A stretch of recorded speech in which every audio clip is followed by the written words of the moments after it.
Ya, selamat datang teman-teman semua di sesi panel 428 ya. Ini persis panel separoh atau 50% dari sesi yang ada di KCIF yang jumlahnya 56. Panel 428 ini temanya pendekatan inovatif dalam agenda feminisme di Indonesia. Panel ini akan di lead atau di chair oleh eh, Dr. Marcia Sumokil, MPH, Direktur Eksekutif Yayasan IPAS Indonesia. Eh, Salah seorang aktivis yang sangat berdedikasi dalam upaya pemenuhan hak-hak reproduksi dan keadilan reproduksi di Indonesia. Kita akan langsung saja untuk efektivitas waktu. Saya menyerahkan sesi ini kepada Dr. Marcia, my best friend. Silakan, Dr. Marcia. Terima kasih Kang Farid. Jadi, Assalamualaikum warahmatullahi wabarakatuh. Salam sejahtera, selamat siang buat teman-temannya, terutama teman-teman peserta yang sudah bergabung online, dan juga kawan-kawan respective panelis yang ada bersama kita hari ini. Jadi, panel 4.28 ini judulnya adalah pendekatan inovatif dalam agenda feminisme Indonesia. Tentunya sebagai sebuah negara yang kaya dengan keberagaman budaya, agama, dan etnis, memajukan agenda feminis tidak hanya memerlukan tantangan terhadap sistem patriarkal, tapi juga menghormati kearifan lokal dan identitas plural. Meskipun kemajuan signifikan telah dicapai melalui aktivisme, reformasi hukum, mungkin reinterpretasi agama, dan tapi kita tahu masih banyak gerakan feminis sebenarnya terputus dari proses pembuatan kebijakan dan juga dalam pemberian layanan publik di berbagai sektor.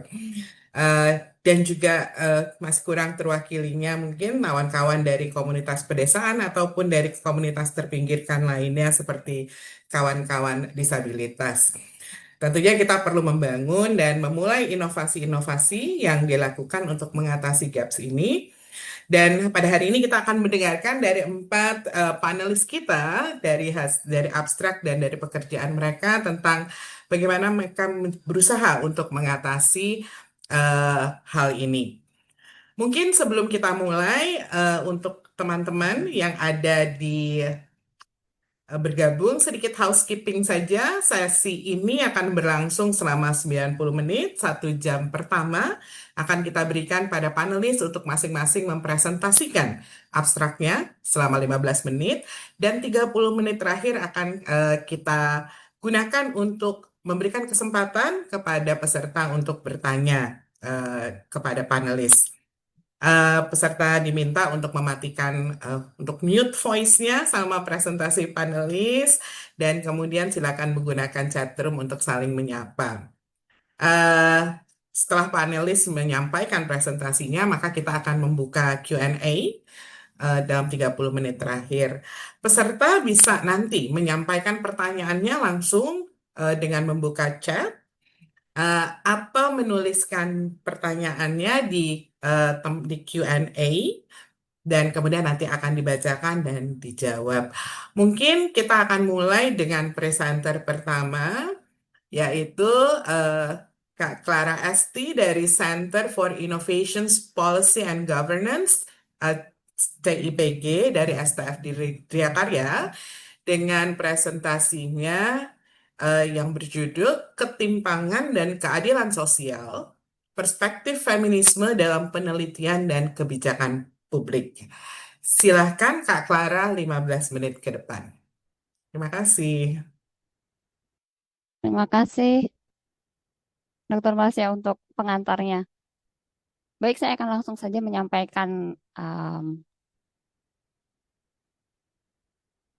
presentasi saya soal ketimpangan dan keadilan sosial. Sebenarnya ini adalah tawaran untuk melihat PSN gitu ya, atau proyek strategis nasional dari perspektif feminis. Di sini secara khusus yang akan saya gunakan adalah interseksionalitas dan feminis titik pijak.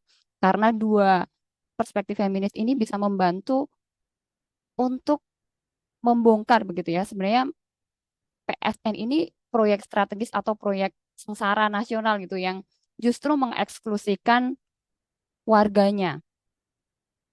Lalu nanti di akhir saya akan memberikan sedikit refleksi mungkin ya dari pekerjaan ini. Nah, seperti tadi sudah saya sampaikan, karena ini pendekatannya mau mencoba menggunakan perspektif feminis untuk melihat studi kasus.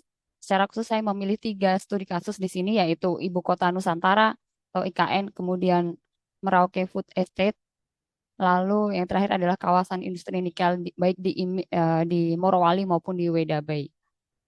Yang mau dilihat adalah sebenarnya apa sih dampak PSN ini terhadap warga. Jadi bukan hanya melihat narasi dominan soal bahwa PSN akan membantu perekonomian daerah, memajukan kehidupan warga di sekitar dan lain sebagainya, tapi apa yang kemudian sebenarnya dirasakan sebagai dampak kehadiran PSN ini oleh warga-warga sekitar. Secara khusus saya ingin melihat dari perempuan dan masyarakat adat yang selama ini tidak punya akses gitu ke pembuatan kebijakan.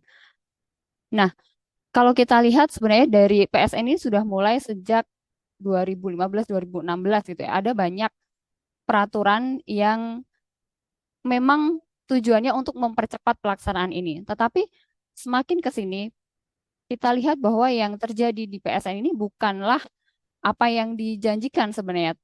Bukan bahwa proyek infrastruktur ini serta-merta mendorong pertumbuhan ekonomi dan mendorong pemerataan pembangunan atau bahkan menyejahterakan masyarakat. Tetapi justru yang makin banyak muncul adalah perampasan ruang hidup warga. Kemudian degradasi lingkungan yang secara tidak langsung kemudian juga membuat kesejahteraan warga di sekitar itu merosot kalau tidak boleh dibilang benar-benar rusak parah gitu ya. Lalu ketimpangan juga diperparah gitu oleh kombinasi faktor identitas sosial dan kebijakan publik yang memang abai terhadap pengalaman hidup warga marginal.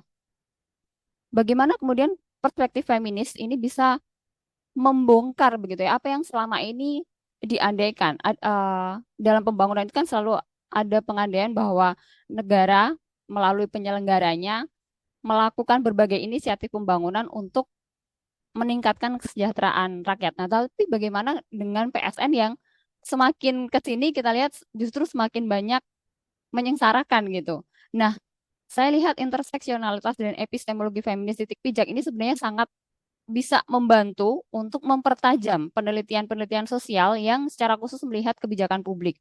Di interseksionalitas kita bisa lihat bahwa kita bisa mengambil intinya bahwa pengalaman dan identitas individu itu dibentuk oleh berbagai kategori sosial yang saling bersinggungan. Dan ini sangat bisa membantu menelaah bagaimana kemudian berbagai identitas sosial tadi berkelindan gitu ya dan turut membentuk pengalaman-pengalaman penindasan ironisnya justru oleh negara. Sementara di epistemologi feminis titik pijak yang saya ambil adalah bagaimana lokasi sosial seorang ini memungkinkan sekaligus membatasi apa yang ia atau seseorang itu ketahui dan ini bisa diterapkan gitu di sisi peneliti sebagai yang melihat fenomena dan menginterpretasi fenomena maupun sebenarnya dari sisi pembuat kebijakan. Nah, 3 studi kasus ini seperti tadi sudah saya sebutkan gitu ya. Secara khusus kita bisa lihat bahwa di IKN atau Ibu Kota Nusantara ini ada tidak ada kurang-kurangnya 51 komunitas adat yang kehilangan wilayah dan ruang hidupnya. Jadi bukan hanya kehilangan tempat rumah, tapi sebenarnya kehilangan ruang hidup. Perempuan adat secara khusus kehilangan akses ke ladang dan sumber air. Juga pertanian dan hasil hutan terancam. Sementara warga miskin yang selama ini bergantung pada sumber daya lokal lalu terdesak gitu untuk mencari pekerjaan informal, tetapi keterampilannya terbatas untuk masuk ke pekerjaan tadi. Sementara di Food Estate Papua, perampasan lahan itu sudah menghilangkan mata pencarian berbasis subsistem yang selama ini menopang kehidupan warga di sana. Perempuan adat secara khusus kehilangan akses juga ke lahan dan sumber-sumber pangan tradisional. Sementara suaranya meskipun perempuan itu udah jadi wajah depan gitu ya ketika melakukan aksi protes ke pembuat kebijakan, tetap saja suaranya masih sampai saat ini diabaikan. Sementara warga biasa juga kian terpinggirkan karena model investasi agribisnis besar ini ya ujung-ujungnya menguntungkan korporasi. Lalu kita lihat di kawasan, saya lihat di kawasan industri nikel di Morowali maupun di Weda Bay, polusi itu sangat merusak kesehatan warga lokal. Tetapi protes-protes itu kemudian dibungkam gitu ya, lewat ada kriminalisasi, bahkan partisipasi warga itu nihil, bahkan perempuan dan kelompok rentan sepertinya tidak lagi didengar gitu. Secara spesifik di lingkup kawasan kerjanya sendiri ada ketegangan karena pekerja migran lebih dominan, sementara ada pekerja yang terus datang dan ini melebihi daya dukung wilayah. Nah, bagaimana kemudian perspektif feminis ini melihat mekanisme eksklusi begitu ya? Karena ini sebenarnya terjadi seperti penindasan yang berlapis-lapis. Seperti tadi sudah saya sebutkan, ada dari sisi kebijakan itu ada prioritas pada efisiensi dan keuntungan ekonomi. Dan ini dikombinasi dengan dominasi korporasi begitu ya, yang bisa invest, yang bisa mempengaruhi sampai mempengaruhi pembuatan kebijakan itu adalah korporasi begitu.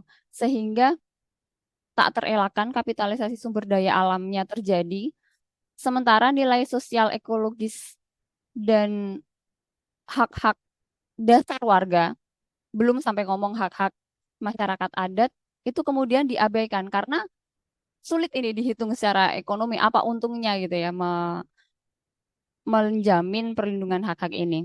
Sementara dari kerangka regulasinya sendiri, ada kecenderungan untuk mengutamakan investasi secara cepat. Prosesnya dipercepat, dan pembangunan ekonomi itu diasumsikan bisa membawa multiplier effect. Kalau ekonominya oke, hal-hal lain bisa ikut membaik gitu. Tetapi yang kemudian tidak dilihat atau mungkin kurang dilihat adalah ya tadi perlindungan atas hak-hak warga, khususnya kelompok marginal dan masyarakat adat. Dan mekanisme koersi negara ini sebenarnya kelihatan dari cara penyelenggara negara itu menggunakan aparat keamanan dan birokrasi untuk mengamankan PSN. Dan proses ini terjadi secara simultan dan sangat membatasi ruang dialog dan partisipasi bermakna warga lokal. Saya ingin melihat lebih jauh ke bagian kerangka regulasi karena persis ini menjadi salah satu instrumen koersi negara juga gitu. Ada serangkaian regulasi terkait PSN. Saya tidak menampilkan semuanya.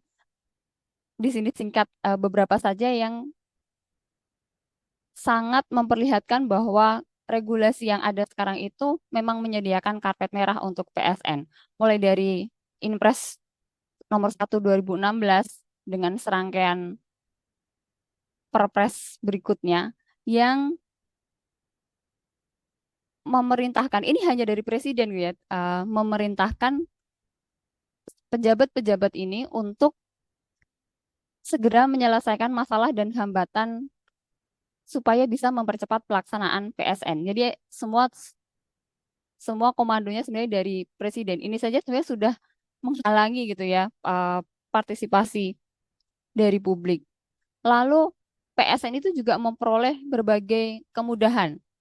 Sangat dibantu oleh pemerintah. Pemerintah menyediakan berbagai dukungan, tata ruang bisa diubah, pembiayaan, pengamanan, dan dukungan penuh itu mulai dari pemerintah pusat sampai pemerintah daerah. Lalu ada lagi nih definisi kepentingan umum juga yang semula cukup terbatas gitu ya, lantas diubah sehingga kawasan ekonomi khusus dan kawasan industri itu bisa masuk sebagai kepentingan umum. Dan ini sangat mengendorkan pengawasan. Lalu secara khusus di revisi UU IKN itu ada keistimewaan yang diberikan ke pengusaha, yaitu berupa HGU dan HGB yang ratusan tahun. Dan ini merampas tanah-tanah masyarakat adat, petani, nelayan perempuan, dan peladang tradisional di IKN. Sementara di dokumen terbaru rencana pembangunan kita, RPJP, Rencana Pembangunan Jangka Menengah Nasional 2025 sampai 2029, itu tidak ada disinggung sama sekali masyarakat adat sebagai prioritas pembangunan. Jadi kita lihat bahwa dari kerangka regulasinya sendiri sudah sengaja gitu ya meminggirkan masyarakat adat.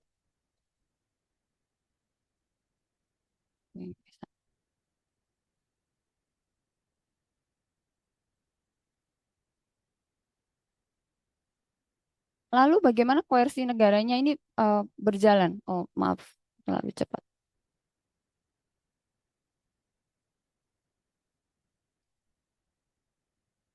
Nah, eksklusi warga atau peminggiran warga, memang warga itu tidak dilibatkan karena kalau dilihat dari awal-awalnya ada Komite Percepatan Penyediaan Infrastruktur Prioritas atau KPPIP, itu sama sekali tidak ada perwakilan warga, bahkan perwakilan pun tidak ada. Lalu juga proses penentuan PSN sama sekali tidak memerlukan konsultasi publik. Jadi memang nihil gitu partisipasi warga di sana. Dan kalau melihat dari 3 studi kasus Tinggal 3 tadi, menit lagi. oh ya, warga yang bersuara memprotes PSN itu hampir pasti berhadapan dengan kriminalisasi atau pembungkaman, entah itu dipidana, tiba-tiba dipanggil Badan Reserse Kriminal, Polri gitu ya, atau digugat oleh perusahaannya gitu.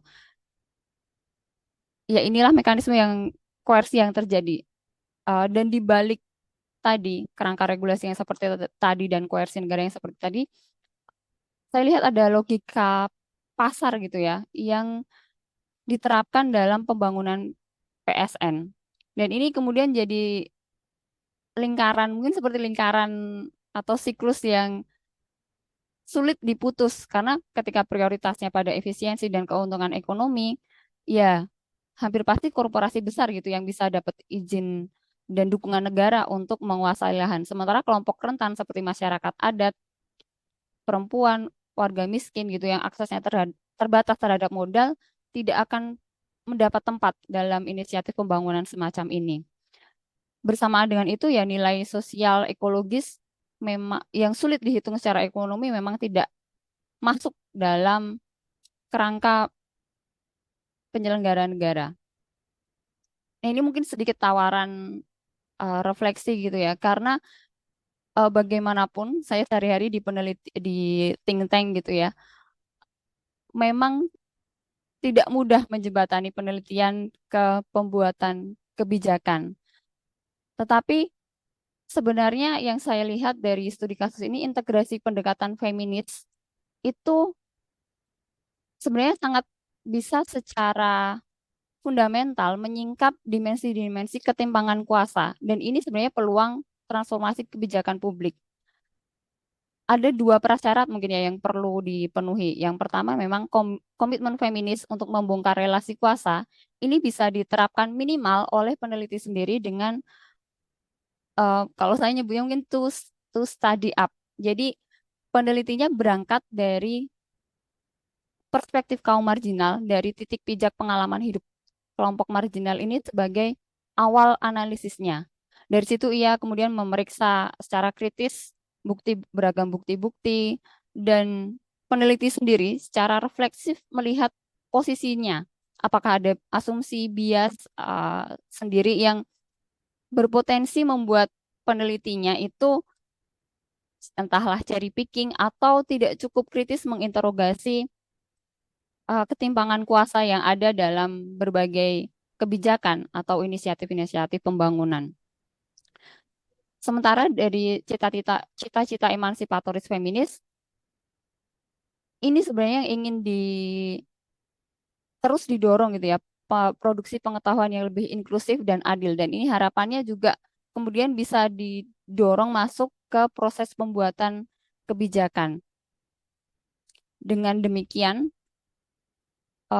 walaupun selalu ada gap gitu ya antara penelitian, penelitian udah bawa data gitu untuk rekomendasi kebijakan, mendorong kebijakannya lebih terbuka. Jadi, Upaya-upaya apakah seperti bisa di-wrap up? Ya. menghindari penjelasan yang simplistis dan monolitik itu bisa terus didorong sebagai bentuk inovasi metodologis ya untuk menangkap kompleksitas fenomena sosial. Sekian dari saya, terima kasih banyak. Maaf sedikit molor. Tidak apa-apa, Kak. Sangat menarik karena kemudian kata kuncinya adalah kita mulai dari kalau mau mengatasi ketimpangan kuasa ini harus perlu dimulai dari penelitiannya ya. Eh, Terima kasih, Kak Clara. Untuk berikutnya, kita berikan kesempatan kepada Kak Stella Maris Bagara, Sarjana Terapan Kebidanan MKM dari Institut Nalada, Yayasan Membantu, dengan judul abstraknya Sehat Tanpa Diskriminasi, Upaya Kesehatan Lingkungan Ramah Getsi di Fasilitas Kesehatan. Silakan Kak, 15 menit dari sekarang.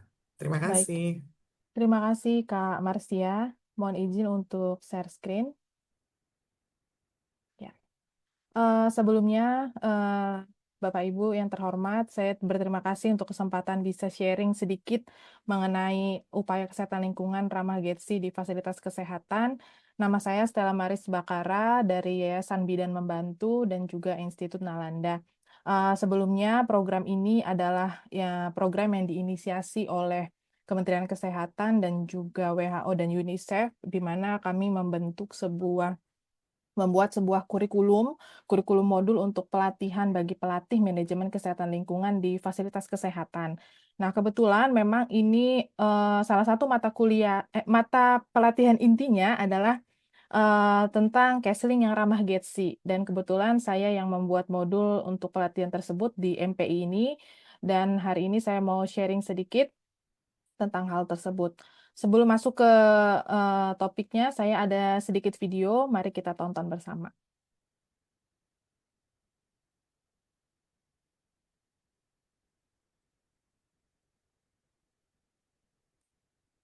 देशको विकासमा अब सबै तह र तबकाका मानिसहरू सहभागी हुनै पर्छ।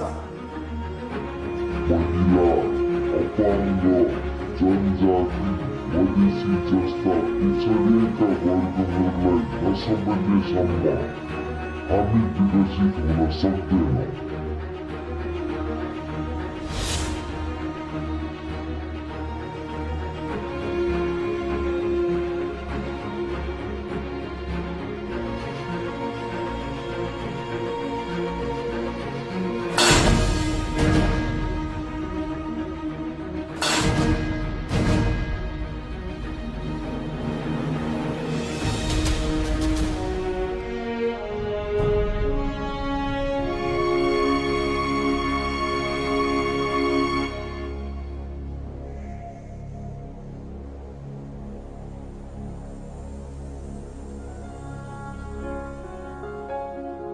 टोयलेट भनेको चाहिँ एउटा बेसिक निड हो हैन, अति आवश्यकता, मान्छेको डेली जीवनमा चाहिँ अति आवश्यकता कुरा हो। यो नभई नहुने र यो बिना बाँच्न नसक्ने एउटा टोयलेट भनेको यस्तो कुरा हो।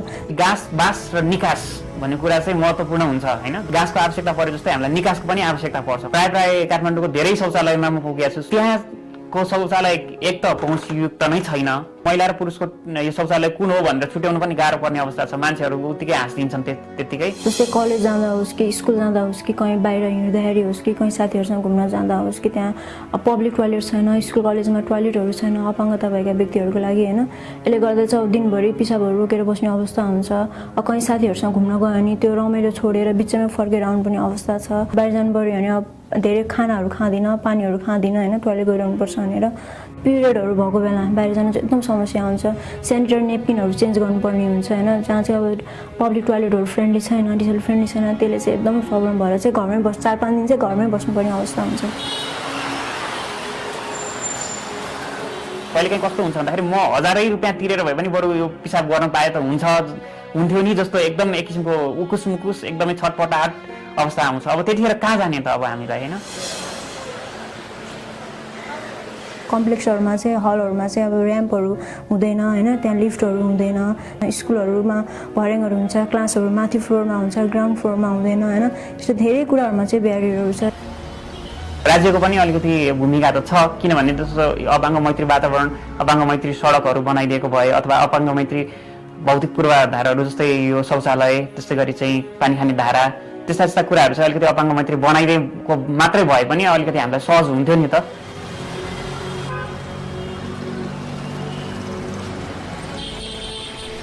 जसरी अरू मान्छेहरू टोयलेट प्रयोग गरिरहनु भएको छ, त्यसरी नै मैले पनि दिसा पिसाब गर्ने एउटा मेरो अधिकार हो। हामी पनि देश, समाज र राष्ट्रको एक किसिमको सम्मानित नागरिक नै हौँ।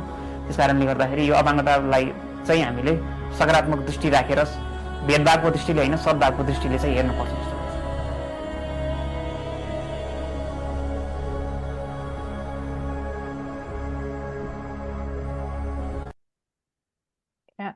Baik teman-teman, tadi sekilas cuplikan tentang siapa sih yang terpinggirkan gitu ya teman-teman.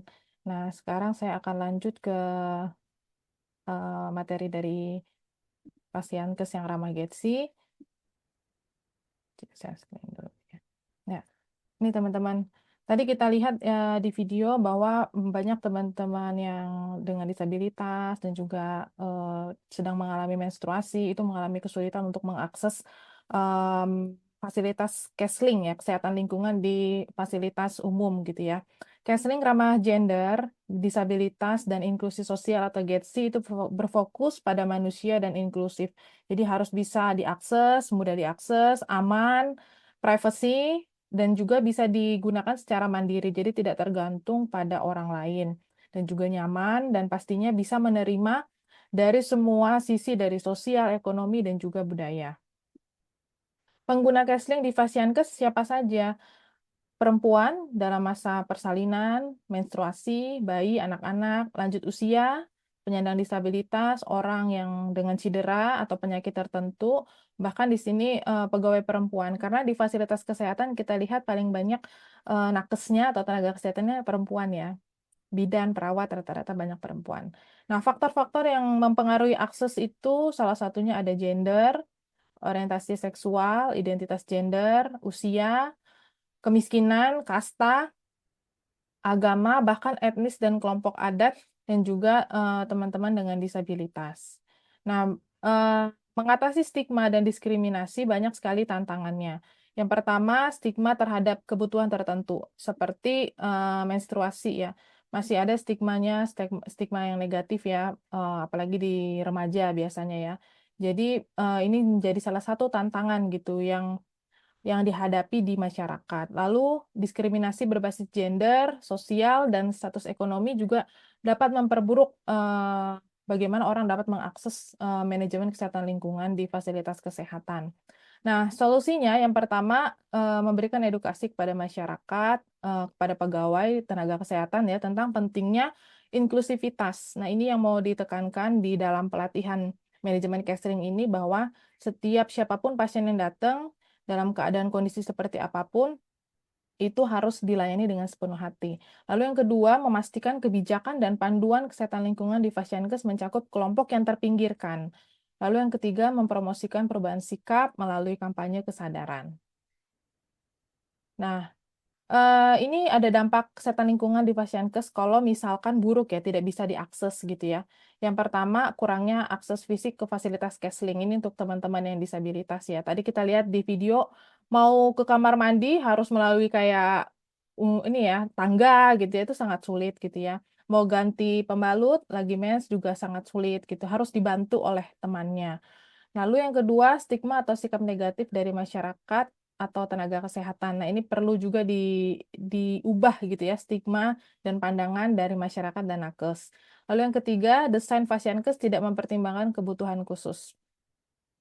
Nah, solusi desain CASLINK yang ramah disabilitas ada di sini saya tuliskan 4 poin, seperti jalur pintu yang lebar. Tadi kita lihat di video, mau masuk ke kamar mandi aja susah ya untuk berputar roda kursi rodanya di dalam gitu ya. Jadi harus lebar dan juga landai. Lalu bisa dengan bantuan pemasangan tanda pemandu taktil ya. Lalu yang ketiga, tempatkan kloset duduk dan pastikan keran mudah digunakan. Tadi kita lihat di video ada yang mau buang air kecil sulit gitu ya. Lalu yang keempat, ruang toilet yang luas dapat mempermudah manuver kursi roda. Nah, ini untuk manajemen counseling di Fasiankes utamanya bagi perempuan ya. Mayoritas nakes, perawat bidan itu adalah perempuan dan mereka sangat rentan resiko terhadap infeksi ya. Karena rata-rata bekerja dengan ketemu langsung dengan pasien gitu ya. Nah, perempuan contohnya dalam kondisi melahirkan itu kondisi yang rentan karena berhubungan dengan keselamatan, privasi dan martabat. Nah, dengan manajemen counseling ini itu sebenarnya bisa membantu nakes dan perempuan bisa menurunkan infeksi nosokomial ya dan juga infeksi ibu itu pada saat melahirkan gitu. Lalu yang ketiga, kepemimpinan perempuan pada sistem kesehatan itu masih rendah meskipun memang mayoritas perempuan tapi masih kadang didominasi oleh yang laki-laki. Lalu kekerasan, perlakuan buruk, dan pelecehan masih sering dialami oleh perempuan. Solusinya untuk counseling di Fasiankes yang ramah terhadap perempuan, yang pertama, pastikan toilet untuk perempuan itu adalah toilet yang privacy ya, lalu dipisah antara laki-laki dan perempuan.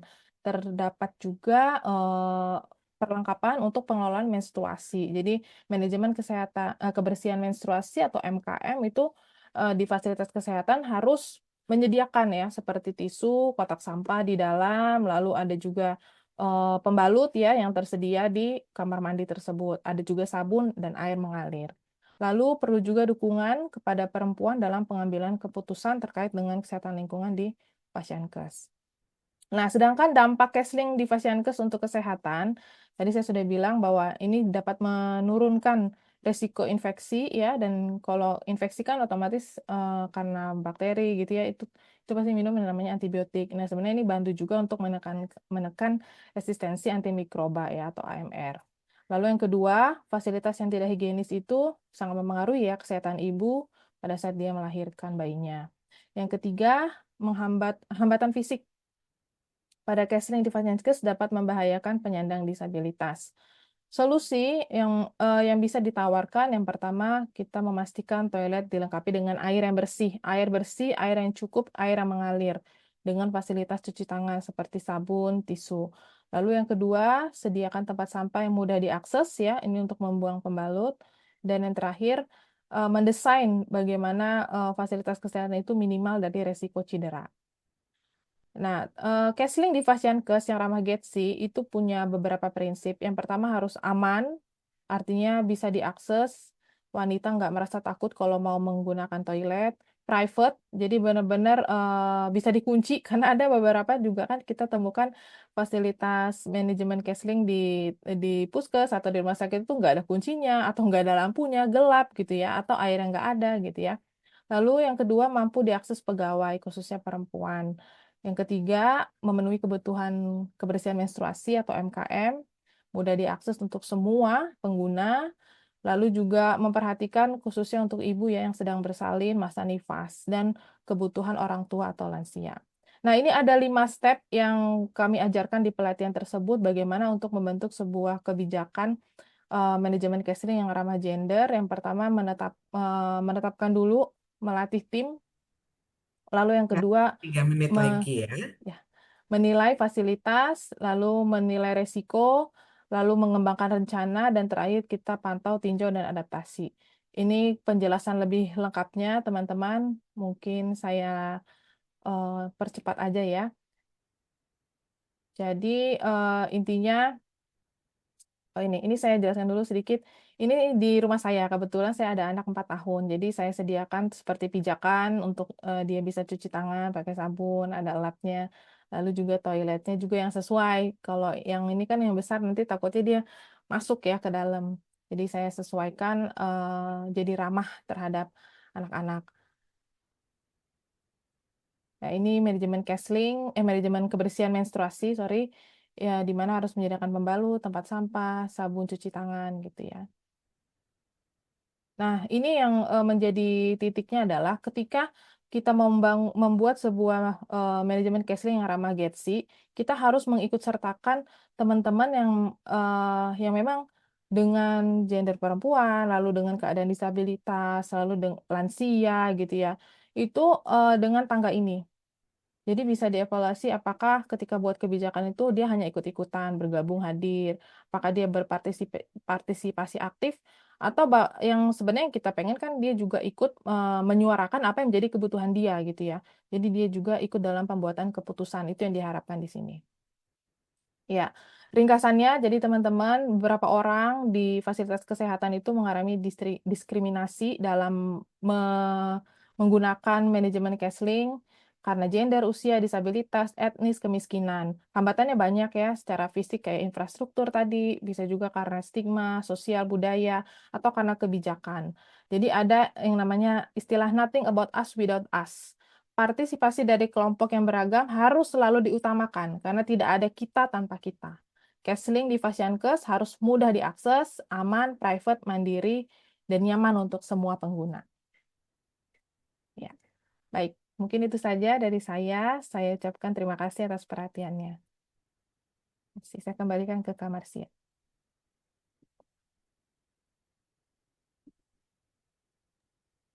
Iya, terima kasih Kak Clara, sangat, sorry Kak Stella, sangat on time untuk presentasinya dan menarik bagaimana fasilitas kesehatan seharusnya menjadi tempat yang eh, bisa memastikan bahwa kesehatan siapapun ketika dia akan mengakses eh, kesehatan lingkungan, mengakses toilet itu bisa terpenuhi ya.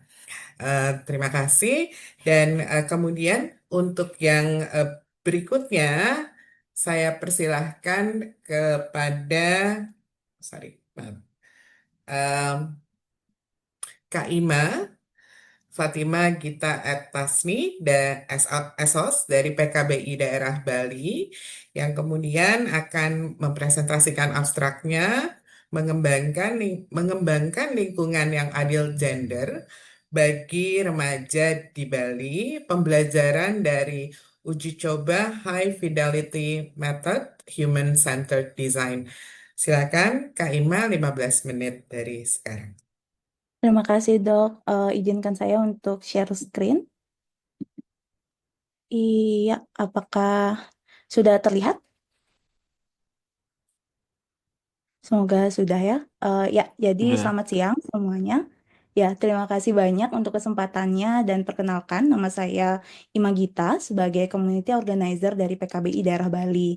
Hari ini izinkan saya berbagi tentang pengalaman kami di PKBI dalam mengembangkan lingkungan yang adil gender bagi remaja di Bali, khususnya lewat uji coba high fidelity dengan metode Human Centered Design. Namun sebelum itu, izinkan saya untuk menjelaskan sedikit apa sih sebenarnya PKBI Bali ini gitu. Jadi, PKBI Bali adalah sebuah LSM yang sudah berdiri sejak tahun 1959 dengan visi mewujudkan keluarga dan masyarakat yang bertanggung jawab dan inklusif. Fokus kami adalah pada kesehatan seksual dan reproduksi serta penguatan partisipasi remaja. Dan salah satu perwujudan dari visi tersebut adalah keikutsertaan kami dalam proyek Human Centered Design to promote a gender equitable environment for a very young adolescents in Indonesia. Dalam proyek ini, kami berkolaborasi dengan CCP Johns Hopkins University, GEAS, dan Think Place, dan didukung oleh USAID. Sedikit penjelasan, mungkin teman-teman ada yang bertanya, apa sih sebenarnya Human Centered Design gitu. Jadi, Human Centered Design, atau yang kami biasa menyebutnya dengan HCD, adalah pendekatan yang menempatkan manusia pada pusat proses inovasi dengan melibatkan remaja, orang tua, guru, dan komunitas. Sejak tahap awal proses HCD, kita bisa menghasilkan solusi yang relevan sesuai konteks lokal dan berkelanjutan. Jadi dalam prosesnya, prototipe dan juga intervensi yang kami kembangkan bukan hanya dirancang untuk remaja, tapi juga bersama remaja. Nah, latar belakang inisiatif ini sebenarnya berasal dari data Global Early Adolescent Studies atau GEAS yang menunjukkan bahwa adanya tekanan, ekspektasi, serta norma gender yang berdampak buruk pada kesehatan remaja. Misalnya, teman-teman bisa lihat ada hasil penelitian anak laki-laki percaya bahwa tidak apa-apa mengejek temannya yang terlihat kemayu. Dan begitu pula sebaliknya, ada 1 dari 10 remaja perempuan yang merasa tidak apa-apa untuk mengejek teman perempuannya yang terlihat tomboy gitu. Dan pada data lainnya, Kak, 40 ini slides-nya nggak berpindah memang? sudah ada di latar belakang, Mbak. Oh, oke, oke, oke. Apakah Slides-nya, saya nggak tahu. Kalau di saya belum berpindah. Iya, di saya apakah Ya, sudah Kak Ima berpindah? belum berpindah, Kak Ima Gita. Masih halaman Oh, awal. oh begitu. Sebentar ya. Eh, mungkin ada kendala sinyal karena di tempat saya tadi sudah berpindah. Eh, Coba lagi aja. Oke, apakah sudah terlihat lagi? Nah, sudah ini latar belakang. Sudah. Ya, terima kasih. Ya, terima kasih. Mungkin teman-teman juga bisa dilihat lagi ada beberapa hasil data penelitian yang menunjukkan bahwa ada kepercayaan seperti itu ya, 2 dari 10 remaja laki-laki yang merasa nggak apa-apa kok mengejek temanku yang kelihatannya kayak Mayu gitu. Dan juga ada 1 dari 10 anak perempuan yang merasa nggak apa-apa juga mengejek teman perempuannya yang terlihat atau bertindak tomboy seperti itu.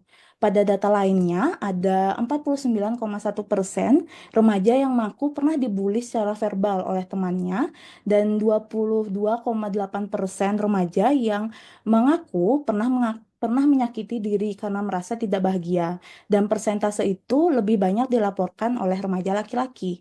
Nah, dalam konteks sosial budaya Bali, norma adat di Bali yang sangat patriarkis juga membatasi ruang aman untuk remaja berekspresi karena masih banyak yang mengamini bahwa laki-laki itu harus kuat dan tidak boleh menangis dan perempuan harus selalu terlihat lemah lembut, pasrah dan istilahnya kayak legowo gitu. Kamu harus legowo sebagai seorang perempuan kayak gitu. Dan ini jelas berdampak pada kesejahteraan emosional remaja. Nah, berangkat dari latar belakang tersebut, kami juga memakai kerangka socio-ecological model, di mana intervensi bukan hanya di level individu, tapi juga keluarga, sekolah, komunitas, sampai di level kebijakan. Dalam pendekatan ini, kami juga men-challenge norma-norma gender dan praktik bullying secara lebih menyeluruh, bukan hanya di remaja, tapi juga di lingkungan tempatnya bertumbuh, seperti itu. Slide-nya aman kan ya teman-teman? Sudah berganti kan tadi ya? Ya, di Belum, latar Kak. belakang. Kan ini latar belakang. Masih di datar. Ya. Oh my God, sorry. Eh, hmm, ada apa ya sebentar?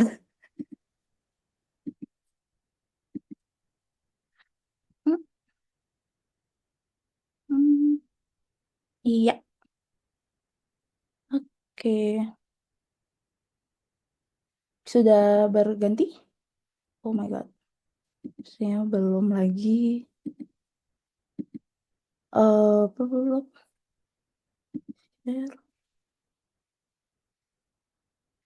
Ya, jadi di Ya, jadi di proses uji coba prototipe HCD ini, kami berangkat dari satu pertanyaan besar, yaitu bagaimana kita dapat merancang lingkungan yang mendukung dan setara gender untuk tumbuh kembang remaja di Indonesia.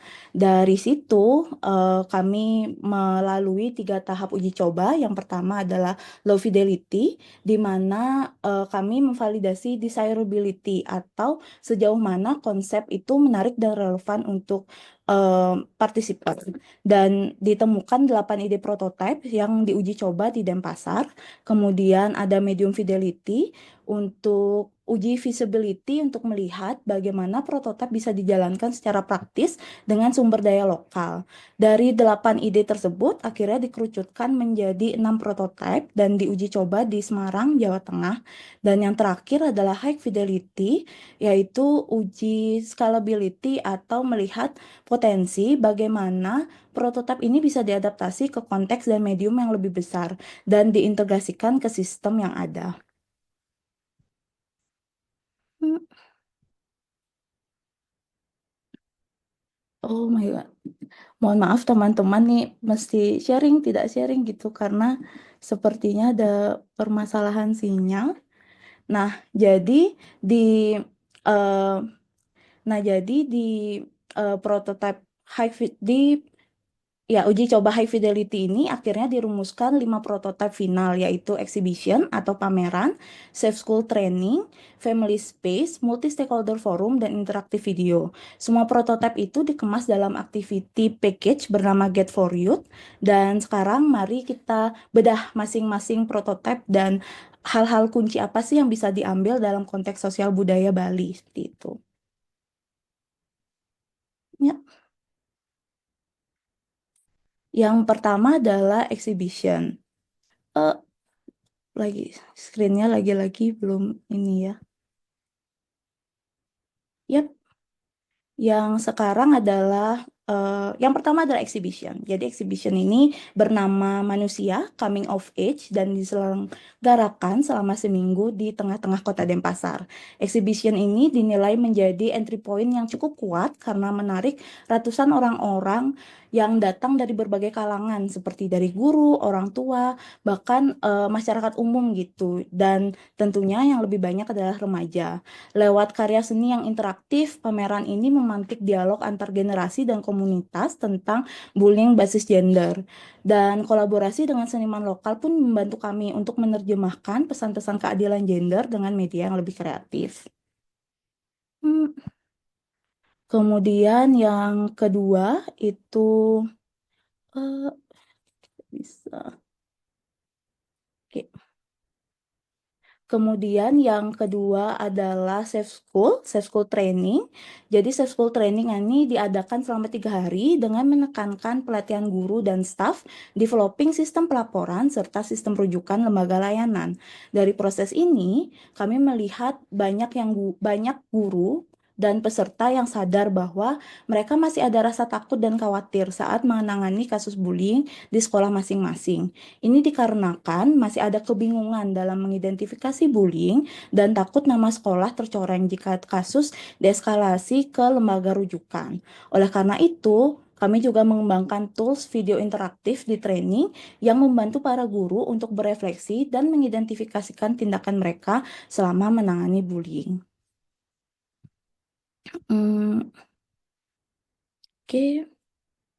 Kemudian yang ketiga adalah family space. Jadi family space ini cukup menarik karena ini adalah seri kegiatan akhir pekan untuk keluarga dan awalnya kami merancang program aktivitas ini untuk diikuti oleh keluarga dan remaja.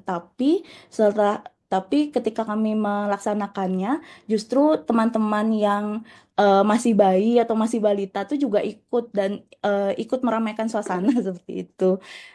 Selain itu juga aktivitas serta media yang dilakukan membuat peserta mendapatkan insight bagaimana sih cara membicarakan hal-hal tabu seperti pubertas, hubungan romantis, dan tantangan dari masing-masing generasi. Nah, adanya family space ini juga berasal dari hasil refleksi kami dari hasil riset sebelumnya. Ketika remaja mendapat kekerasan atau perlakuan bullying, mereka cenderung menutup diri untuk berbicara kepada orang tuanya gitu. Mereka lebih suka sharing ke teman sebayanya, sehingga suasana atau nilai-nilai untuk rasa aman, rasa nyaman itu tuh juga kurang terbangun di keluarga gitu. Sehingga kami mencoba mentransformasi dan menjawab tantangan itu dari program Family Space. Salah satu tools yang kami pakai adalah kartu empati. Jadi kami membuat setumpuk kartu di mana setiap kartu memiliki pertanyaan-pertanyaan untuk membuka obrolan antar anggota keluarga. Kemudian selanjutnya itu ada multi stakeholder forum.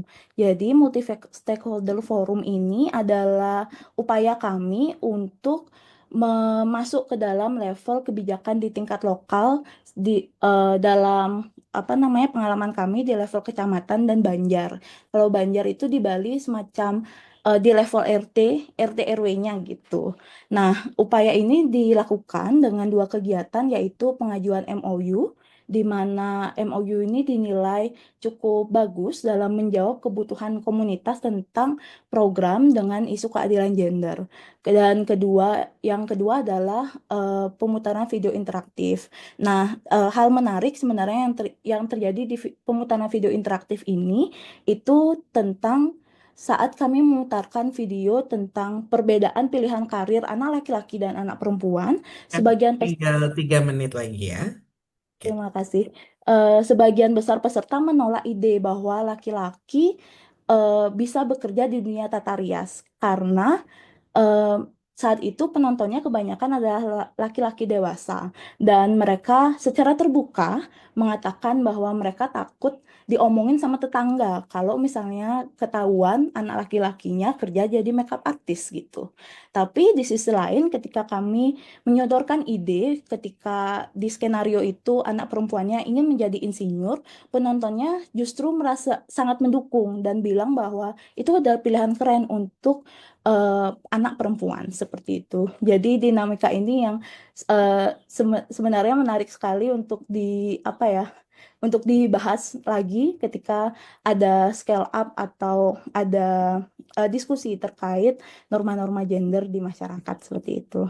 Dan yang terakhir itu ada interaktif video. Jadi interaktif video ini adalah tools media yang digunakan di Safe School Training dan Multi Stakeholder Forum.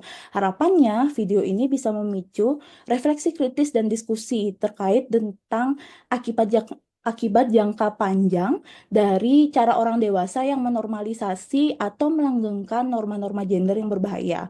Di Safe School Training, kami memproduksi video tentang ceritanya tentang remaja laki-laki yang dibully oleh temannya karena dianggap kemayu dan suka menangis. Dan Multi Stakeholder Forum itu ceritanya tentang kedua anak kepala camatnya, Pak Camatnya itu memiliki impian yang berbeda. Anak perempuannya ingin jadi insinyur, sedangkan anak laki-lakinya ingin menjadi makeup artist.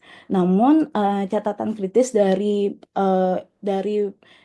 tools ini adalah beberapa pilihan alur cerita dinilai terlalu ekstrim dan masih diasosiasikan sebagai pilihan yang buruk.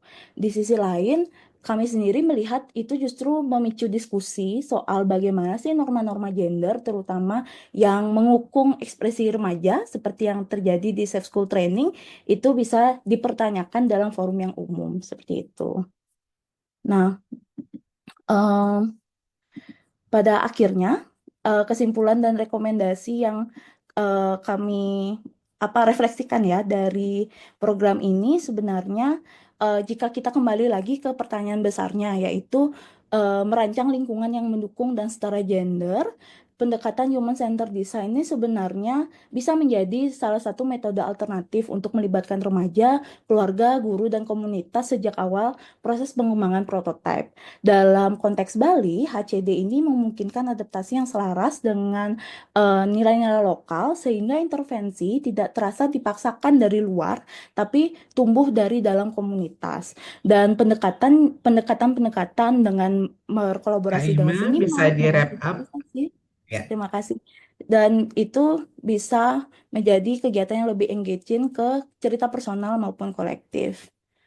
Ya, sekian presentasi dari saya. Saya nggak tahu apakah kelihatan apa enggak. Sebentar. Sekian presentasi dari saya. Jika teman-teman ingin melihat laporan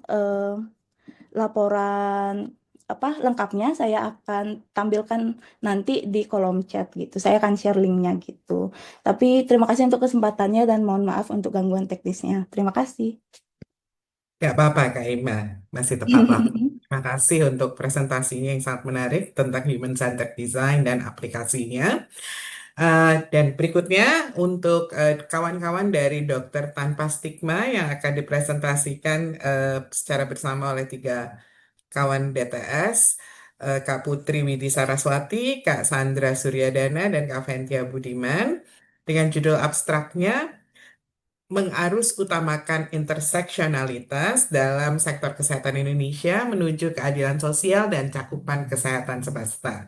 Silakan Kak, 15 menit dari sekarang.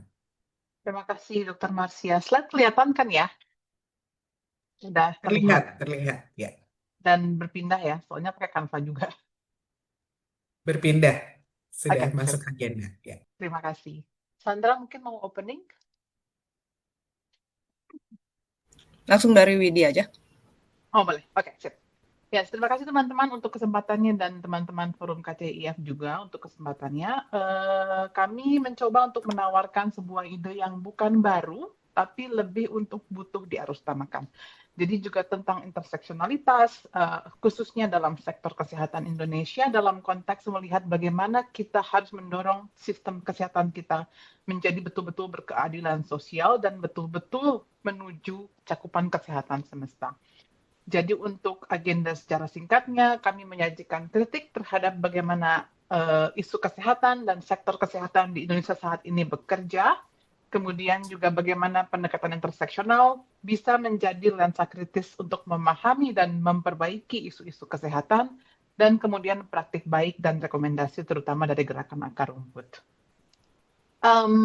Sebagai pembukaan, kalau kita bicara sektor kesehatan, isu yang menjadi permasalahan utama terutama untuk akses kesehatan dan alokasi sumber daya yang berkeadilan adalah bagaimana sektor kesehatan juga bekerja dalam kerangka neoliberalisme dan kapitalisme global. Bagaimana mekanisme pasar dilihat sebagai mekanisme yang dianggap paling efektif untuk mengalokasikan sumber daya dan memperbaiki akses terhadap kesehatan.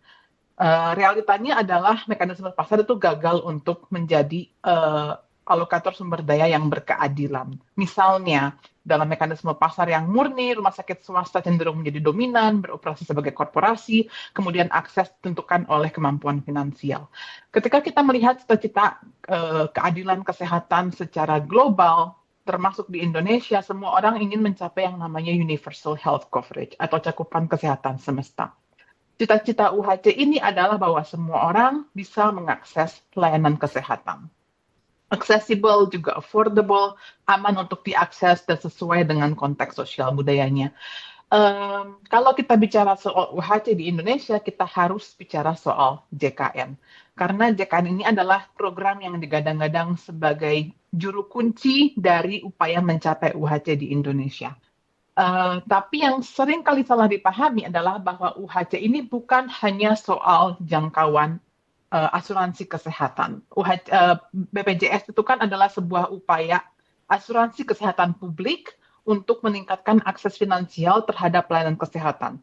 Pada intinya sebetulnya UHC itu bergantung pada pertama siapa yang di-cover oleh aksesibilitas layanan kesehatan, apa yang di-cover, apa ini artinya layanan apa, kemudian untuk permasalahan apa, dan seberapa jauh akses ini di-cover. Sehingga orang tidak perlu misalnya menggunakan biayanya sendiri. Seberapa jauh artinya misalnya bukan cuma seberapa jauh dalam arti layanan primer atau sekunder atau tersier, tapi juga to what extent orang masih harus mengeluarkan pembiayaan untuk bisa menjadi betul-betul pulih kembali. Dan kenyataannya di Indonesia, kebijakan kesehatan kita di luar misalnya pembicaraan, beyond pembicaraan soal BPJS atau JKN, kebijakan strukturalnya masih punya PR untuk mengatasi ketimpangan. Misalnya komitmen belanja kesehatan negara itu sangat rendah kalau dibandingkan dengan presentasi dari PDB, dibandingkan dengan negara-negara misalnya yang lainnya yang punya sistem kesehatan yang sudah lebih ajak. Kemudian pembiayaan out-of-pocket kita masih tinggi, dan kita masih punya, ini yang paling kelihatan nyata ya, kita masih punya permasalahan distribusi layanan kesehatan, terutama di daerah-daerah di Indonesia Timur.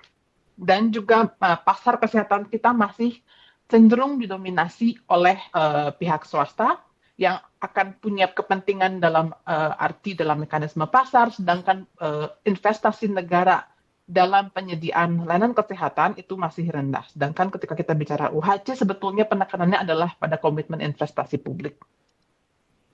Kemudian dalam ilmu kesehatan masyarakat, kita punya yang namanya structural determinants of health, atau determinan struktural atau sosial kesehatan.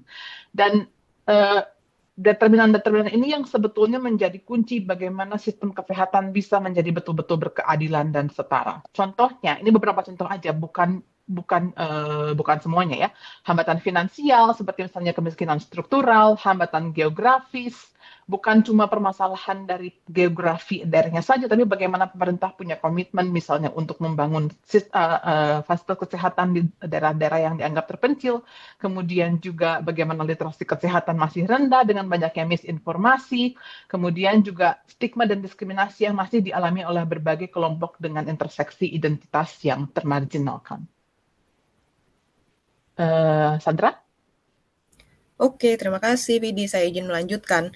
Jadi inilah mengapa kita mau menawarkan untuk interseksionalitas diarus utamakan. Karena kalau melihat dari gambar ini misalnya, kalau kita melihat satu individu hanya berdasarkan lensa biomedikal atau lensa klinis saja, maka yang kita bahas itu hanya akan terbatas pada keluhan orang ini apa, harus diperiksa apa aja, terus obatnya apa, terapinya apa. Tetapi kita juga tidak boleh lupa bahwa kesehatan individu, kesehatan masyarakat itu sangat dipengaruhi oleh berbagai faktor yang tadi sudah dijelaskan oleh Widi, yaitu lewat determinan sosial kesehatan itu. Jadi yang kalau di gambar ini kita mencontohkan lewat berbagai identitas, berbagai kondisi struktural dari seorang individu. Dan identitas dan kondisi struktural ini harus kita sadari bahwa tidak masing-masing berdiri sendiri, tetapi ini saling berkelindan dan membentuk satu kerentanan atau sebaliknya satu privilege yang unik dari satu individu. Yang dimana ini akan membentuk satu kondisi strata ya. Jadi ada satu kelompok masyarakat yang lebih diuntungkan, tetapi ada juga sekelompok masyarakat lain yang tidak mendapatkan apa-apa, bahkan mungkin tekor gitu ya, atau harus nombok gitu. Nah, itulah sebabnya lensa interseksionalitas itu sangat penting untuk melihat aspek kesehatan individu atau masyarakat. Lensa interseksionalitas ini pertama kali diperkenalkan oleh Kimberly Crenshaw dari Amerika Serikat. Jadi beliau menggunakan interseksionalitas sebagai lensa kritis untuk menganalisa bagaimana strata sosial itu antara gender dan ras itu mempengaruhi kerentanan perempuan kulit hitam di Amerika Serikat. Dan ini penting juga untuk kita semua melihat manusia Indonesia dengan lensa ini, karena masyarakat kita itu dengan beragam dan begitu banyaknya identitasnya, itu masing-masing punya dampak pada kesehatan kita semua gitu.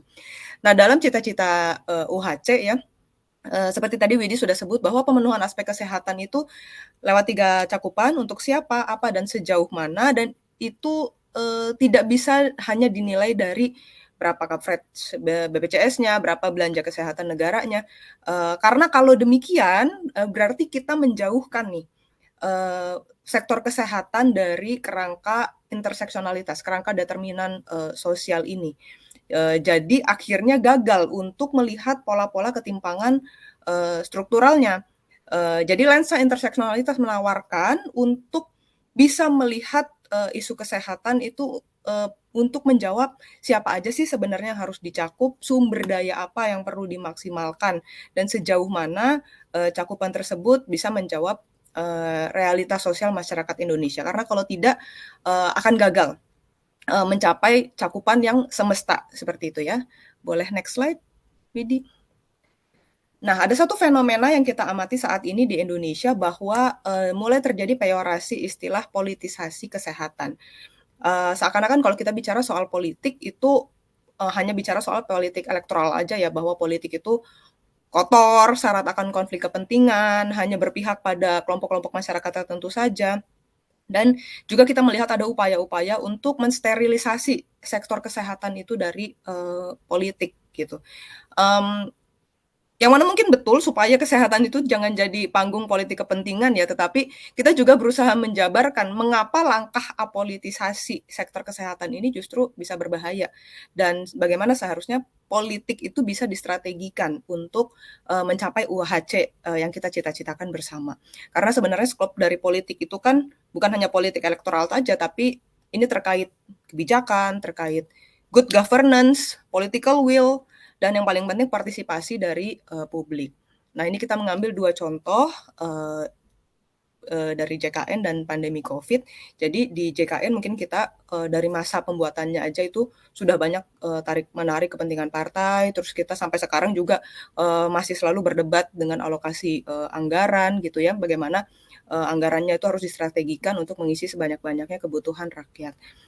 Dan ini perlu kita sadari bahwa setiap kebijakan dari JKN mempengaruhi masyarakat yang ada di lapangan gitu, dan itu bisa dampaknya berbeda. Dampaknya bisa berlapis-lapis untuk masyarakat dengan kerentanan berlapis pula.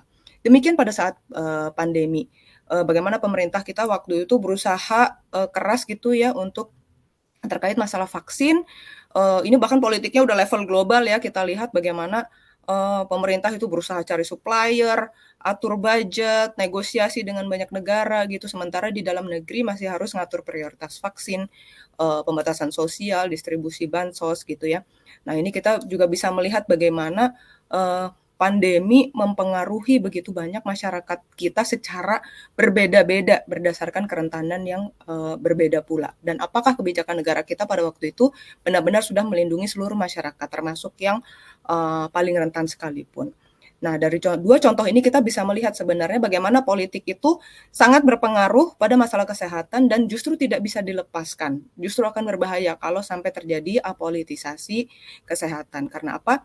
Karena ini justru akan melemahkan ruang aspirasi publik, menyebabkan hilangnya akuntabilitas dari pemilik kuasa, akan menyebabkan overpower dari status quo, dan akhirnya mempertajam ketimpangan dan justru menjauhkan sektor kesehatan dari paradigma keadilan sosial itu yang sedang kita upayakan, dan UHC semestanya ini yang sedang kita upayakan. Jadi jangan sampai terjadi apolitisasi kesehatan ini, tapi kita justru harus mendorong politisasi kesehatan.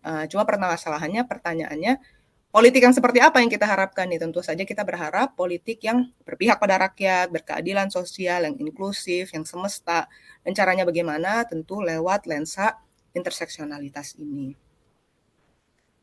Maaf, Silakan bisa dilanjut tinggal ya. 3 menit lagi. Ya, Oke. 3 menit ya. Ya. Apa yang kemudian dijelaskan Dr. Widi dan Dr. Sandra akan saya lanjutkan. Bagaimana dalam problematika kesehatan di Indonesia muncul gerakan tenaga kesehatan progresif. Yang diantaranya ada 2 yang kemudian kami highlight di sini. Yang pertama adalah Jaringan Tenaga Kesehatan Indonesia atau disingkat Jarnakes. Ini adalah model gerakan yang lahir dari keresahan kolektif tenaga kesehatan yang kemudian merasakan langsung dampak dari komersialisasi kesehatan, gaji yang tidak sepadan, beban kerja berlebihan, serta lemahnya perlindungan kerja yang kemudian menciptakan kondisi kerja yang rentan. Jadi di sini Jarnakes juga punya misi untuk memastikan bagaimana tenaga kesehatan bisa dihargai dan juga sistem kesehatan itu bisa diakses oleh semua orang tanpa diskriminasi. Jadi strategi yang kemudian dikembangkan Jaringan Tenaga Kesehatan Progresif ini itu adalah pendidikan politik, advokasi kebijakan, kampanye publik, dan solidaritas lintas sektor. Di satu sisi ada kemudian juga komunitas dokter tanpa stigma yang kemudian hadir atas respon terhadap maraknya perlakuan diskriminatif dan stigmatis yang dialami pasien-pasien kelompok marginal ketika berhadapan dengan tenaga medis. 3 nilai yang kemudian diusung oleh komunitas dokter tanpa stigma ini adalah inklusivitas, kesetaraan, dan anti kekerasan. Dokter Tanpa Stigma juga membangun sebuah metode bagaimana ada ruang aman antar pasien marginal dengan tenaga kesehatan, komunitas marginal ini sebagai subjek, bukan objek intervensi, dan tenaga kesehatan juga bukan sebagai sumber pengetahuan utama, melainkan sebagai pembelajar dan pendengar yang secara aktif bisa kemudian mengakomodir pasien-pasien yang kemudian dilayani. Ini adalah sebuah signifikansi bagaimana membongkar paradigma, meningkatkan empati, membangun kolaborasi dan sinergi lintas sektor untuk mendukung gerakan transformatif. Tentu saja ini adalah perbandingan dari apa yang kemudian dijelaskan Dr. Sandra tadi soal apolitisasi kesehatan politik yang kemudian menjadi satu gebrakan baru bagaimana gerakan tenaga kesehatan di Indonesia menjadi lebih transformatif, meminimalisir berbagai pandangan-pandangan bahwa sebenarnya tenaga kesehatan itu anti terhadap politik, tidak punya kemampuan untuk berpolitik atau bahkan pun menjauhkan diri dari ruang-ruang politik. Next slide.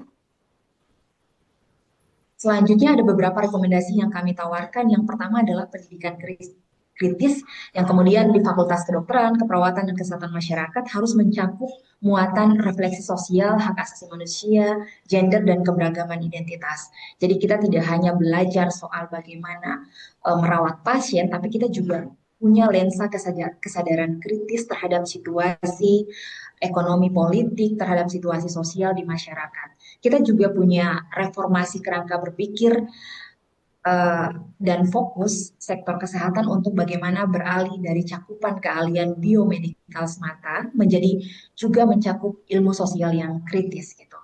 Ada juga rekomendasi yang kami tawarkan bahwa reformasi paradigma profesionalisme di sektor kesehatan dari saviorism atau supremasi ilmu pengetahuan dan moral itu menjadi perjuangan kolektif untuk keadilan sosial. Kita juga merekomendasikan untuk ada pelatihan terstruktur bagi tenaga kesehatan di lapangan yang difokuskan pada komunikasi empatik, pendekatan trauma inform, dan analisis interseksional dalam asesmen sosial medis.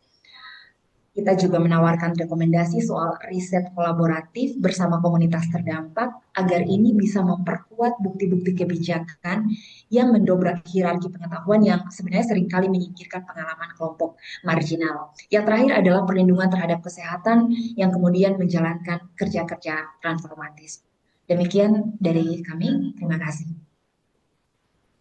Ya, terima kasih kawan-kawan dari Dokter Tanpa Stigma. Sangat menarik bagaimana melihat persoalan dalam sektor kesehatan itu sebenarnya bukan hanya ada di tingkat nasional, tapi akarnya juga ada di tingkat global dengan neokolonialisasi dan lain sebagainya. Mungkin kalau begitu kita akan membuka, kita masih punya sekitar 18 menit untuk tanya jawab. Dan saya mendorong kawan-kawan untuk bisa bertanya, membuka mic-nya, dan kemudian bisa menyampaikan kepada siapa pertanyaannya ditujukan, dan kemudian nanti kita akan mengumpulkan 3 pertanyaan pertama sebelum para panelis akan menjawab pertanyaan kawan-kawan. Kalau di Q&A saya bacakan ya, ada pertanyaan untuk Mbak Ima PKBI. Selamat untuk inovasinya. Kami melakukan dari Kak Nila Rumpun. Kami melakukan hal yang sama di Malang, namun belum optimal dalam pelibatan tokoh laki-laki, terutama tokoh agama. Kami menilai mereka masih menjadi patron, sehingga mereka perlu aktif dilibatkan sebagai champion. Bagaimana strategi Mbak Ima dalam hal ini dalam jangka panjang? Yang kedua, masih untuk Mbak Ima, apakah forum multi pihak itu dilakukan di level apa ya? Desa atau kabupaten kota, dan dampak yang mengarah ke jangka panjang, apa yang sudah dicapai?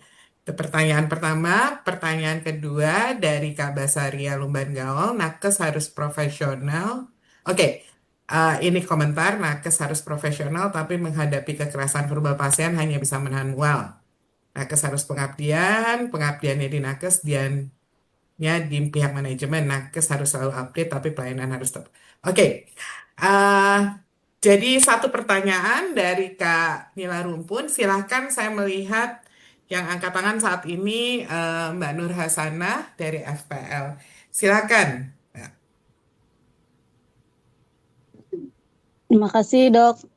Saya izin tidak buka kamera. Suara saya kedengaran ya, Dok? Halo? Terdengar sangat baik. Ya, silakan, ya. Kak.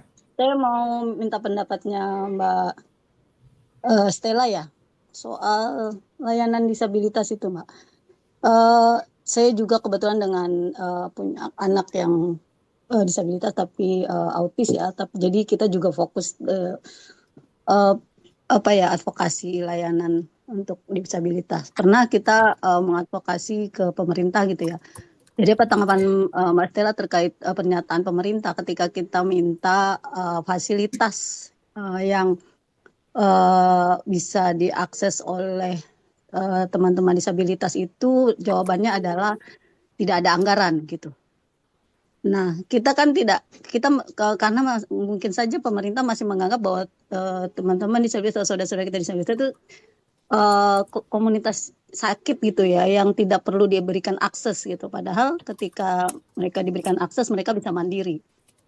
Nah, ketika bilang tidak ada anggaran, artinya kan tidak menginklusifkan, tidak memasukkan gitu ya program rancangan pembangunan itu untuk teman-teman untuk saudara kita yang disabilitas. Bahkan untuk ketika kita advokasi soal isu gender perempuan juga dianggap bahwa itu menambah anggaran lagi ketika kita memasukkan bahwa pengarus utamaan gender itu dalam setiap perencanaan pembangunan. Mungkin itu sih Mbak Stella. Terima kasih, Dok. Ya, terima kasih Kak Nur Hasana. Mungkin ada satu pertanyaan lagi dari oke, di Q&A ada satu lagi. Untuk kawan-kawan dari Serlieti Pulu, untuk DTS, keren presentasinya, sekedar usul. Mungkin perlu juga ada rekomendasi aksi untuk menyasar langsung ke penyebab neokolonialisme di sektor kesehatan. Karena pendidikan kritis tampaknya memberi efeknya lama banget. Mungkin itu rekomendasi. Mungkin ada lagi pertanyaan? Kalau tidak, tadi berarti ada satu rekomendasi dan 2 pertanyaan ya. Mungkin kalau belum ada, saya lihat angkat tangan, mungkin saya juga punya pertanyaan satu aja nih, ya kan? Bagaimana, mungkin untuk semua ya, untuk semua panelis nantinya, bagaimana feminist movement atau gerakan kawan-kawan feminis ini bisa membangun mungkin atau perlu atau enggak sih membangun aliansi yang strategis dengan pemerintah, dengan pembuat kebijakan, dengan pemimpin agama, religious leaders, ataupun dengan misalnya dengan kelompok private ya, tentunya dengan mengingat agenda-agenda neokolonialisme, globalisasi dan lain sebagainya. Untuk kemudian kita bisa memajukan kerja-kerja inovatif yang sudah kawan-kawan lakukan. Jadi bagaimana kita bisa membuat aliansi yang strategis dengan kelompok ini atau perlu atau tidak. Jadi mungkin untuk kesempatan pertama aku berikan kepada Kak Ima untuk menjawab pertanyaan dari Kak Nila Rumpun. Silakan. Terima kasih banyak untuk kesempatannya, Dok. Jadi salam kenal juga, Kak Nila. Terima kasih banyak untuk pertanyaannya. Dalam konteks proyek yang tadi saya presentasikan, sebenarnya kami baru berada dalam tahap uji coba gitu. Jadi melihat efek jangka panjangnya sebenarnya belum sampai ke tahap situ, tapi kami sudah memplanning ya istilahnya gitu untuk apa ya yang perlu kita lakukan agar prototipe ini tidak sia-sia gitu dan ada efek jangka panjangnya kayak gitu.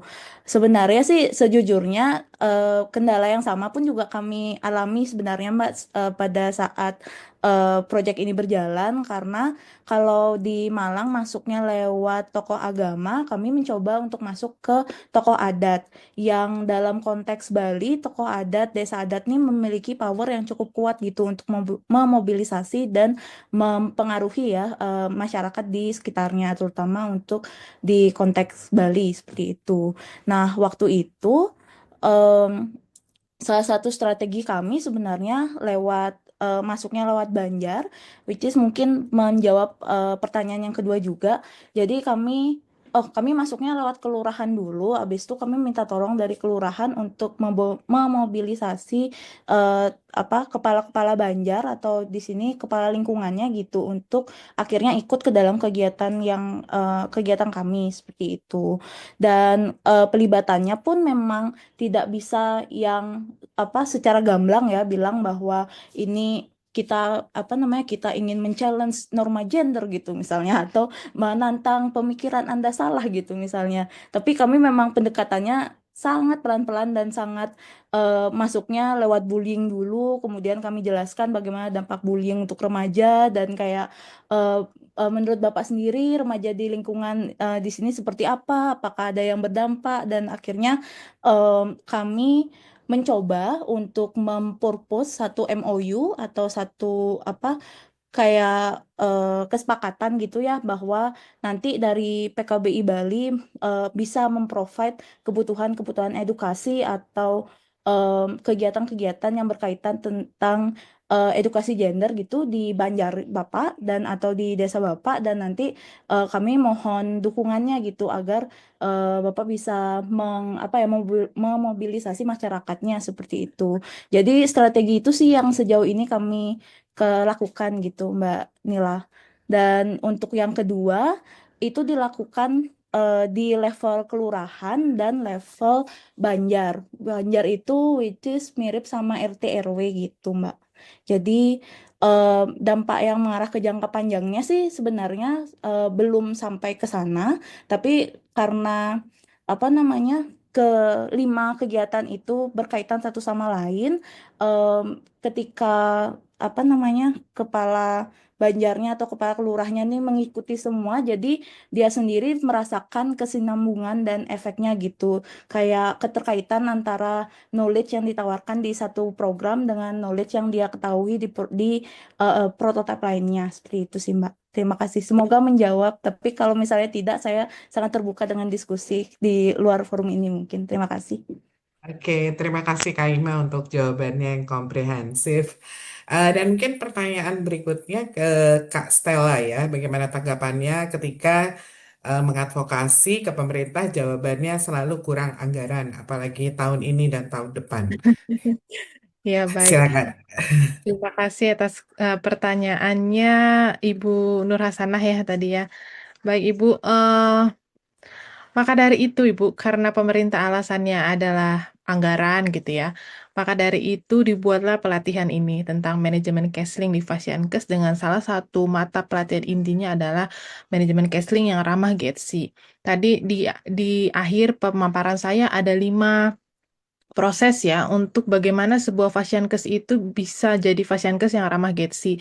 Tadi cuma kan karena waktunya sedikit, tadi saya tidak paparkan lebih detail.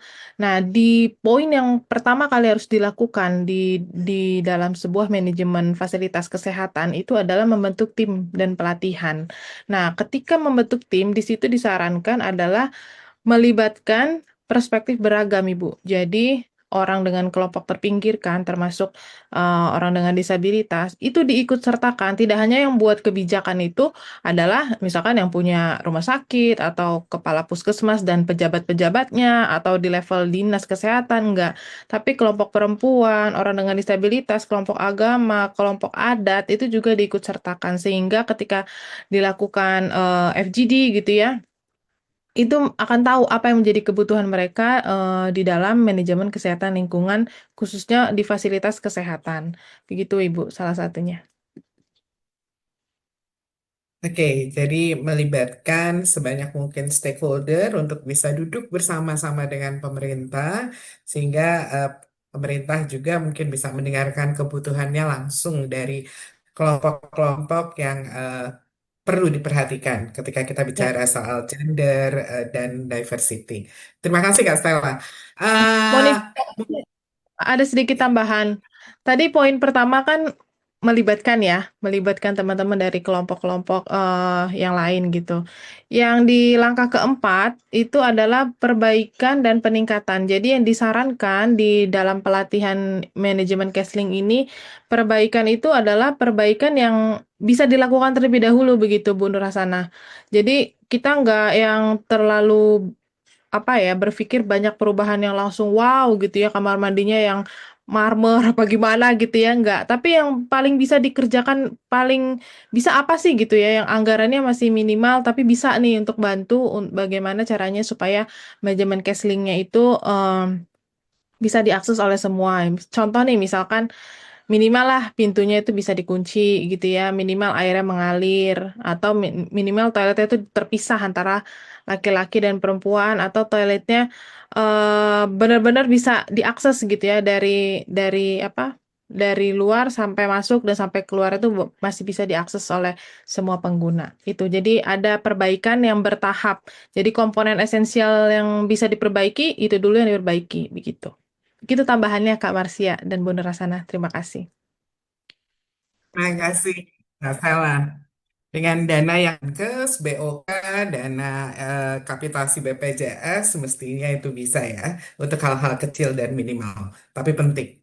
Oke, pertanyaan saya yang terakhir itu mungkin bisa dari kawan-kawan DTS maupun dari Kak Clara, misalnya bagaimana gerakan feminis ini, feminist movement itu eh, membangun apakah diperlukan atau tidak untuk membangun aliansi strategis dengan pihak-pihak yang sebenarnya kan banyak ya inovasi untuk bagaimana kita berusaha untuk membongkar relasi kuasa yang tidak seimbang ini, terutama dalam pelayanan publik, dalam kebijakan publik. Eh, Mungkin ada yang bersedia untuk merespons duluan, silakan.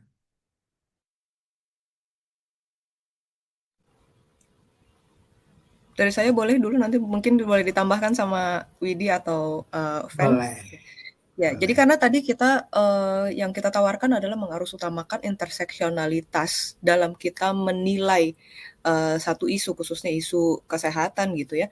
Ya tentu saja solusinya, inovasinya, langkah-langkah yang kita lakukan dari lensa interseksionalitas juga, di mana tentu saja tidak bisa dijalankan secara sendiri.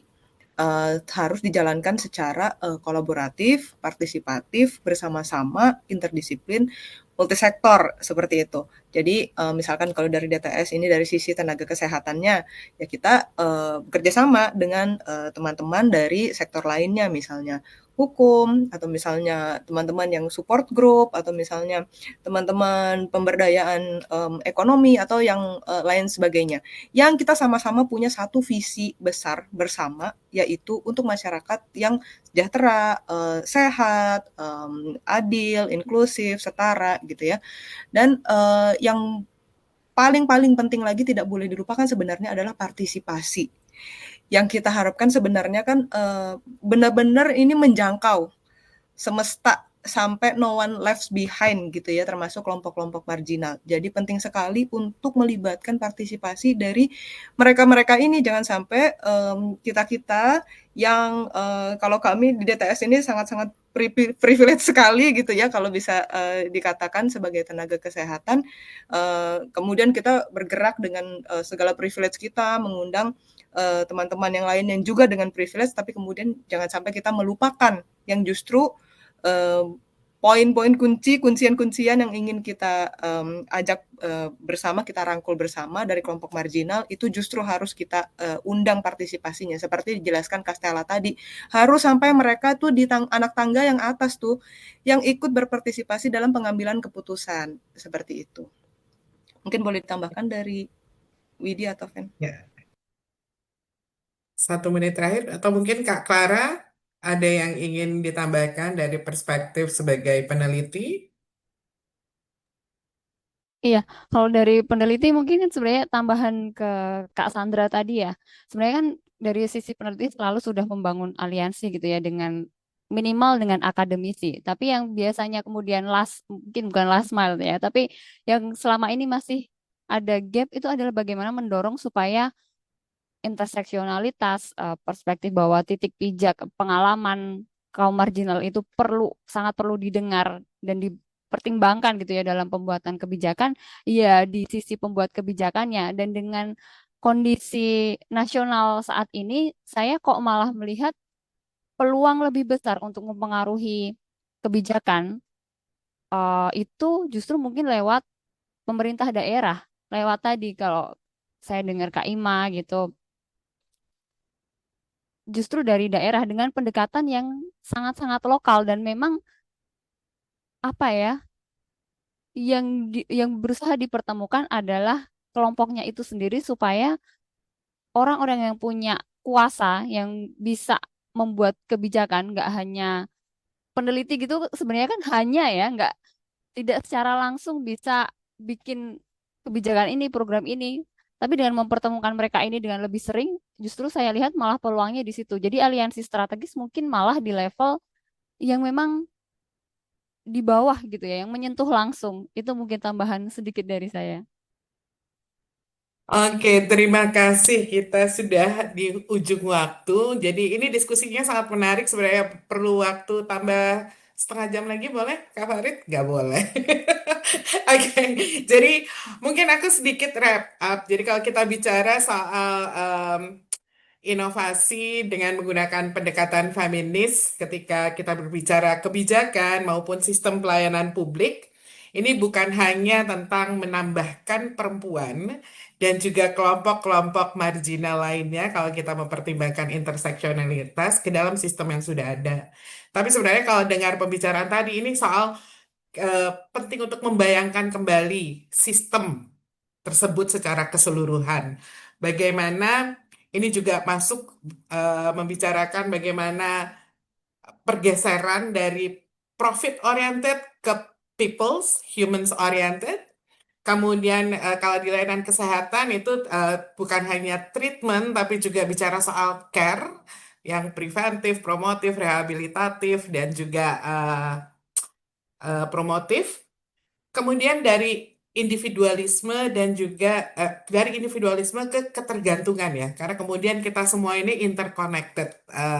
Tidak ada seorang pun yang bebas ketika ada orang yang kemudian teropresi ataupun mengalami penindasan. Itu menjadi sangat penting.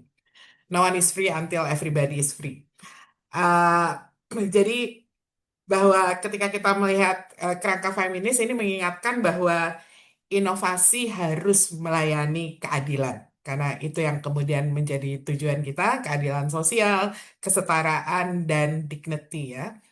Saya pikir ya itu dulu untuk diskusi hari ini. Terima kasih semua untuk teman-teman panelis yang sudah sangat luar biasa mempresentasikan pekerjaannya, pikirannya dalam sesi ini.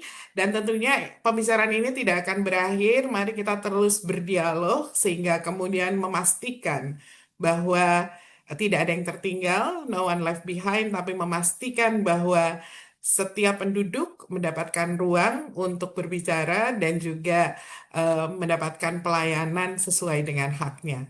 Saya pikir itu dulu. Terima kasih banyak. Aku kembalikan ke Kang Farid. Silakan. Iya. Terima kasih banyak Dr. Marsya dan kawan-kawan di sesi panel ini yang sudah berbagi ya karena keterbatasan waktu ya kita tidak bisa berdiskusi lebih panjang lebar, tapi semoga menginspirasi forum-forum diskusi selanjutnya. Sebelum ditutup, saya minta izin teman-teman untuk buka kamera untuk berfoto bersama. Yang berkenan untuk foto, silakan membuka kameranya. Di sini ada ya 2 layar, udah mulai semua. Saya hitung 1, 2, 3. 1 kali lagi. 1, 2, 3. Ya. Sekali lagi terima kasih. Setelah sesi ini masih ada sesi lain. Silakan bagi yang tertarik untuk bergabung, langsung aja. Link Zoom-nya ada di buku program. Sekali lagi terima kasih. Sampai ketemu di sesi selanjutnya. Terima kasih. Terima kasih semuanya. Terima kasih semuanya. Terima Terima kasih. kasih.